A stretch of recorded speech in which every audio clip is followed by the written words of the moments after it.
Seorang ibu yang datang melakukan pemeriksaan pada kondisi pertengahan siklus masa subur.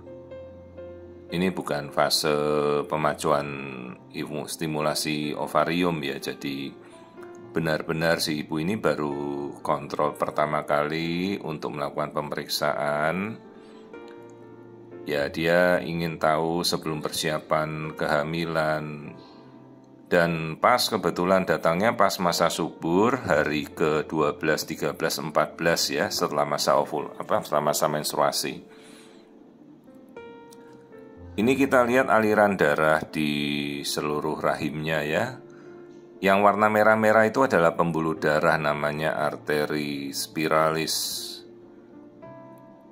Itu adalah pembuluh darah yang memberi makan ke dalam rahim. Jadi cabangnya itu dari arteri uterina masuk ke arteri spiralis, terus ada lagi nanti kalau makin kecil namanya arteri radialis. Nah, yang bagian tengah seperti gambar selaput 3 lapis putih-putih itu adalah endometrium atau selaput lendir rahim. Nah, itulah kalau terjadi kehamilan, maka itu yang akan menebal, namanya penebalan endometrium ya, bukan penebalan dinding rahim. Jadi ini adalah masa pre-ovulasi atau sebelum terjadinya ovulasi, kira-kira hari ke-12 sampai 14 siklusnya, kalau seorang ibu siklusnya 28 hari. Ini ovarium pada sisi kanannya yang kecil-kecil normal, karena biasanya ovulasi itu kan gantian ya, bulan ini sebelah kiri, bulan depan sebelah kanan, berganti-ganti gitu. Normalnya seorang perempuan itu akan ovulasi 1 bulan 1 kali di salah satu sisi ovariumnya ya. Jadi ini ovarium kanan, ini sel telur yang sudah persiapan untuk nanti ovulasi siklus berikutnya. Nah, ini masa subur, berarti terjadi pada sisi kiri ovariumnya. Itu yang besar hitam bulat itu adalah ovum, atau istilahnya lebih tepat namanya follicle dominan. Nah, yang kita tunjuk seperti mata kecil di pojok jam 5 itu namanya inti sel telur atau oocyte. Lebih tepatnya namanya cumulus oophorus.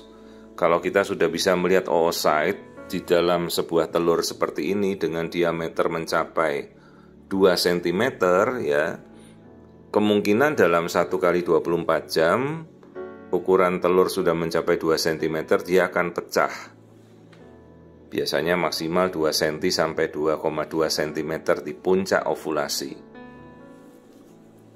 Nah, kita coba lihat bagian dalam dari sel telur ya. Jadi inilah kita coba mengamati ovulasi yang akan nanti terjadi. Nah, ini kita lihat bagian dalam dari sebuah sel telur dari seorang ibu ya.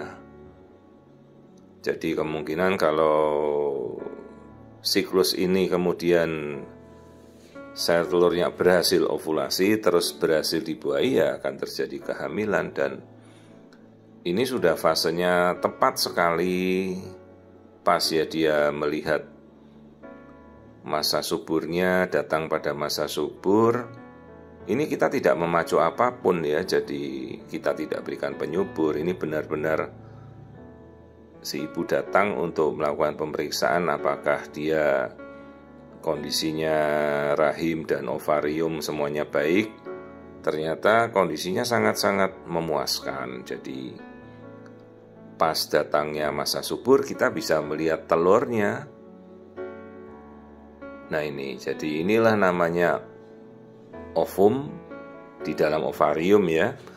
Jadi kalau ovarium itu kan indung telur, di dalamnya ada sel telur namanya ovum. Nah, ini yang bulat di dalam berongga itu namanya sel telur atau ovum. Nah, kemudian yang di jam 6 yang kayak apa itu ya, kayak struktur bulatan kecil itulah, itu namanya oocyte. Itu yang nanti akan pecah mungkin dalam 1 kali 24 jam, artinya tengah malam hari ini ya dia ovulasi. Kalau pas hubungan berhasil terbuahi ya kehamilan sebagian besar mungkin akan terjadi. Ya ini suatu kondisi di mana ovarium terlihat dengan sangat bagus. Ini yang kita tunjuk, oocyte telurnya juga bagus ya.